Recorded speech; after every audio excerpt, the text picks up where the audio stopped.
I'm the one who paid the school fees for the next town for Nunda's children. For this town, I would request Mheshimiwa Osoro to pay the school fees as I continue to do the shopping. And Mheshimiwa Osoro, I will look for you so that you can give the school fees. Because she did not come with the receipts or show us that she did. But the question is, where did she say this thing? In a church fundraiser. Why? Because she wants to fight against Osoro and show Osoro that they are supporting Nunda Fred. You put a person in custody, then you come and say you're paying fees for his children.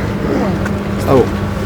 Then you want to boast in front of other political parties that you are doing something for the family, which you have not actually done, because I'm speaking to Fred and he's wondering, what are they talking about?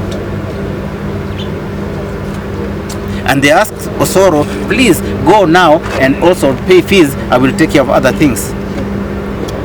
This is something you're surprising people about it. It's political. Did she have to bring Fred Nunda's name in a political moment of that nature? She didn't need to bring it. She could have called Osoro and told him, look, you have paid fees. But you're saying it publicly, it is for political mileage and nothing else. It is for political mileage. It is nothing else. It doesn't make sense. We pay school fees for so many other people. We don't say it in church fundraisings. Give your fundraising and go away. Don't mention somebody who you are punishing. Yes. Am I the only one who's thinking that this is... I said what I have to say, let it have its repercussions, but that is what I'm saying. I say what I want to say. I say how I feel it. I say it straight. I say it without fear or favor. I say it.